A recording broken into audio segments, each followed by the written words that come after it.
Hi guys, आज जो मैं एनीमे आपके लिए लाई हूँ वो कहानी है दो डिटेक्टिव्स की, जिसमें से एक अपने सारे केसेस पैसों के दम पे सॉल्व करता है क्योंकि इसके पास अनगिनत पैसा है, और दूसरा है जो फीलिंग्स के दम पे केसेस सॉल्व करता है क्योंकि इसका मानना है कि पैसा ही सब कुछ नहीं होता। अब क्या होगा जब ये दोनों एक दूसरे के पार्टनर्स बन जाए और इनके पास आ जाए एक ऐसा केस जो सबका दिमाग घुमा दे। इस सीरीज को IMDb पर मिले हैं 7.4 स्टार्स। तो चलिए बिना किसी देरी के शुरू करते हैं इसकी एक्सप्लेनेशन। तो पार्ट 1 की शुरुआत में हम डाइसुके काम्बे नाम के लड़के को देखते हैं, जो हमें बताता है कि उसके पास उसके पेरेंट्स थे जिनके साथ वो खुश रहना चाहता था, लेकिन एक दिन उसकी लाइफ में एक ऐसा इंसिडेंट हुआ जिसने सब कुछ चेंज कर दिया। इसके बाद सीन चेंज होता है और हम प्रेजेंट में डाइसुके को देखते हैं जो बहुत ही अमीर था, पर उस इंसिडेंट के बाद वो बहुत ज्यादा बोर फील करता था। अब डाइसुके किसी वजह से अपने प्राइवेट जेट से जापान जा रहा था। इस तरफ हम जापान के क्राइम इन्वेस्टिगेशन डिपार्टमेंट के सबसे छोटे लेवल के कातो नाम के ऑफिसर को देखते हैं, जो ऑफिस पहुंचने पर देखता है कि उसके डिपार्टमेंट के फर्स्ट डिवीजन यानी वो ऑफिसर जिन्हें हाई लेवल के केसेस दिए जाते थे वो भाग कर कहीं जा रहे थे। ये देखे कातो उनमें से होशिनो नाम के एक बंदे से पूछता है कि क्या कुछ प्रॉब्लम हुई है, जिसपे वो मना कर देता है। तो कातो अपने छोटे से ऑफिस रूम में चला जाता है जहाँ उसके डिवीजन के सारे ऑफिसर्स काम करते थे। अब कातो को वहाँ पहुँचने पर एक कॉल आती है जिससे उसे पता चलता है कि सिक्योरिटी डिपार्टमेंट को उनके डिवीजन से एक काम के लिए 2-3 ऑफिसर चाहिए थे। तो ये जानने के बाद कातो का सीनियर उसे ही वहाँ जाने को बोल देता है, जिसपे कातो अपने एक दोस्त से भी साथ चलने को बोलता है, पर उसका दोस्त जाने से मना कर देता है। तो कातो उसे बोलता है कि वो लड़की भी वहाँ पे है जिसे तुम पसंद करते हो। ये सुन के कातो का दोस्त तुरंत तैयार हो जाता है। अब कातो अपने दोस्त के साथ उस जगह के लिए निकल जाता है, जहाँ रास्ते में उसका दोस्त निराश होकर उसे बोलता है कि फर्स्ट डिवीजन के ऑफिसर को बहुत सारी फैसिलिटीज मिलती है, लेकिन हमें फैसिलिटीज के नाम पे कुछ नहीं मिलता। तभी उसके दोस्त को याद आता है कि उसका दोस्त भी फर्स्ट डिवीजन में था। तो ये बात उसका दोस्त कातो से बोलता है, पर कातो कुछ नहीं बोलता। तभी वो दोनों एक सिग्नल पे रुकते हैं, जहाँ उन दोनों को एक बहुत ही एक्सपेंसिव कार दिखती है, जो और किसी की नहीं बल्कि डाइसुके की थी। इस तरफ हम एक लड़की और उसके लवर को देखते हैं, जो शहर में घूम घूम कर ऐसी ज्वेलरी शॉप ढूंढ रहे थे जिसमें ज्यादा गार्ड्स ना हो और वो आसानी से उसे लूट ले। इधर हम कातो और उसके दोस्त को देखते हैं, जो कि एक कार फेस्टिवल में आते हैं, जहां एक दूसरे कंट्री के प्रिंस की कार का एग्जीबिशन चल रहा था, और वहां ज्यादा भीड़ होने की वजह से कातो और उसके दोस्त को वहां पे इंफॉर्मेशन सेंटर की ड्यूटी मिली थी, ताकि वहां पे बच्चे गुम ना हो। अब वहाँ पे कातो और उसका दोस्त फर्स्ट डिवीजन के ऑफिसर्स को भागते हुए देखते हैं, क्योंकि 35 मिनट में कोई बड़ी घटना होने वाली थी। तो कातो उनके पीछे जाके होशिनो से पूछता है कि क्या कोई बड़ा केस है, जिसपे होशिनो कहता है कि तुम्हें इससे मतलब नहीं होना चाहिए। तभी होशिनो का कलीग कातो से बोलता है कि ये फर्स्ट डिवीजन का टास्क है, इसलिए तुम जैसों को इसमें दिलचस्पी नहीं लेनी चाहिए।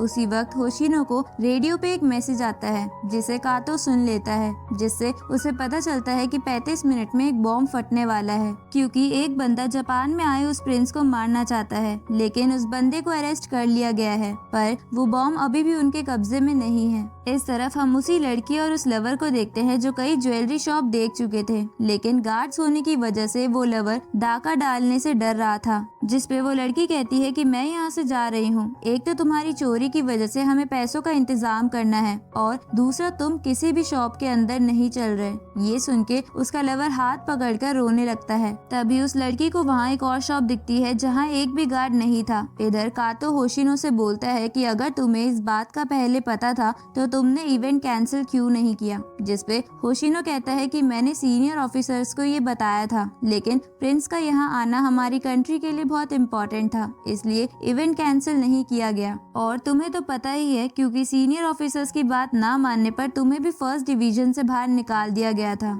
इस तरफ हम सिक्योरिटी डिपार्टमेंट के चीफ जनरल को देखते हैं, जिनके पास डाइसुके बैठा था, क्योंकि वो पुलिस डिपार्टमेंट ज्वाइन करना चाहता था, जिसपे चीफ जनरल बोलता है कि आप फर्स्ट या सेकंड डिवीजन ज्वाइन कर सकते हो, लेकिन डाइसुके कहता है कि मैं वही डिवीजन ज्वाइन करूंगा जिसके बारे में मैंने आपको बताया था। तभी उस चीफ को वही इन्फॉर्मेशन मिलती है कि बॉम्ब लगाने वाले बंदे को पकड़ लिया है। इधर वो लवर और लड़की मास्क पहनकर उसी शॉप को लूटने के इरादे से अंदर जाते हैं, लेकिन अंदर जाने पे उन्हें पता चलता है कि ये कोई ज्वेलरी शॉप नहीं बल्कि एक चॉकलेट शॉप है। इधर होशिनो को फिर से मैसेज मिलता है कि बॉम्ब वाले बंदे ने बताया है कि बॉम्ब एक क्लीनिंग कंपनी की व्हाइट वैन के अंदर है। तभी कातो उसी तरह की व्हाइट वैन अपने पास खड़ा हुआ देखता है। तभी वो लवर और वो लड़की उस चॉकलेट शॉप से कुछ पैसे लूट के वहाँ से बाहर आ जाते हैं और उसी लड़की को धक्का दे देते हैं जिससे कातो का दोस्त प्यार करता था। ये देखकर कातो का दोस्त उनसे चिल्लाकर कहता है कि तुम क्या कर रहे हो। तभी वो लड़की कातो के दोस्त को गोली मार देती है, जिसके बाद वो अपने साथी के साथ वहाँ खड़ी वैन की मदद से भागने लगती है क्योंकि उसमें चाबी लगी हुई थी। तो ये देखकर होशिनो अपने दोस्त के साथ उसका पीछा करने लगता है। इधर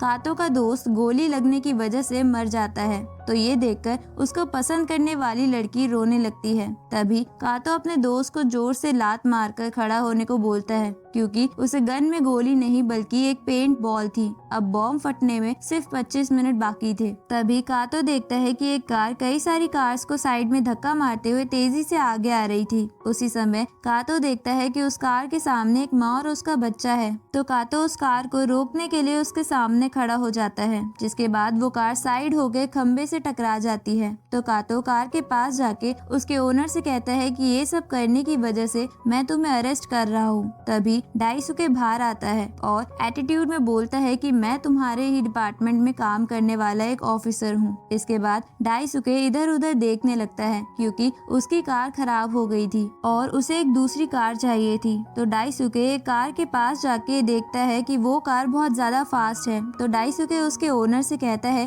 कि ये कार मेरे हवाले कर दो क्योंकि मैं इसे परचेज कर रहा हूँ। जिस पे कार का ओनर, जो कि दूसरी कंट्री से आया वही प्रिंस था, बोलता है कि ये कार $300 मिलियन की है, इसे खरीदना तुम्हारे बस की बात नहीं है। तो डाइसुके उस प्रिंस को उस गाड़ी के बाहर फेंक देता है और उस प्रिंस के पर्स से उसकी बैंक डिटेल्स देखकर अपने एआई सिस्टम की मदद से उसके बैंक में $1 बिलियन जमा करवा देता है और कहता है कि बाकी बचे हुए पैसे तुम ही रख लेना। अब डाइसुके वो कार लेके वहाँ से जाने लगता है तो कातो भी उसकी कार में कूद जाता है। इस तरफ वो लड़की और उस लवर के पीछे पुलिस की कई गाड़ियाँ और हेलीकॉप्टर पड़ गए थे, जिसे देखकर उन्हें कुछ भी समझ नहीं आ रहा था। इधर डाइसुके अपने एआई सिस्टम को कह के उन दोनों के पीछे लगी सारी पुलिस को हटा देता है, जिसे देखकर कातो बोलता है कि तुम किससे बात कर रहे हो, पर डाइसुके कुछ नहीं बोलता और अपने एआई सिस्टम से कहता है कि जितने भी लोगों का शहर में मैंने नुकसान किया है उसे डबल पैसे दे दो। अब बॉम्ब फटने में सिर्फ 10 मिनट बाकी थे। तभी ट्रैफिक सिग्नल्स हैक होने की वजह से सभी पुलिस वाले जाम में फंस जाते हैं, जो कि डाइसुके के एआई सिस्टम ने किया था। इधर वो लड़की और वो लवर भागते हुए एक कन्वर्टेबल ब्रिज की तरफ आ जाते हैं। तो डाइसुके भी एआई सिस्टम से उनका पता लगा के उसी तरफ बढ़ता है, जहां उस लड़की और उस लवर के ब्रिज पे जाते ही डाइसुके उस ब्रिज को ओपन करवा देता है, जिसकी वजह से उन दोनों की गाड़ी पीछे की ओर जाने लगती है। पर तभी डाइसुके अपनी गाड़ी को उन दोनों की गाड़ी के पीछे लगा देता है क्योंकि वो बॉम्ब समेत उस गाड़ी को पानी में गिरना चाहता था।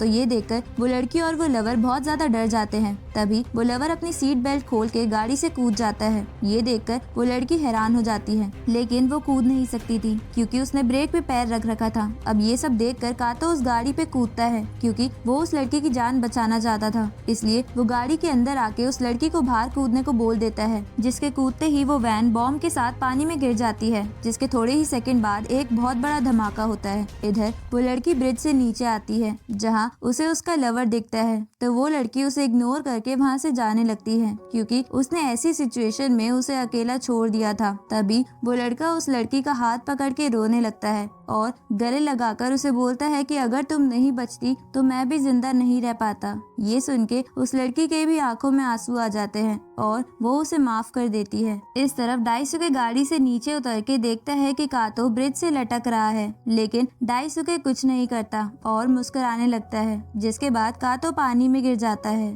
और इसी के साथ ये पार्ट यहीं खत्म होता है।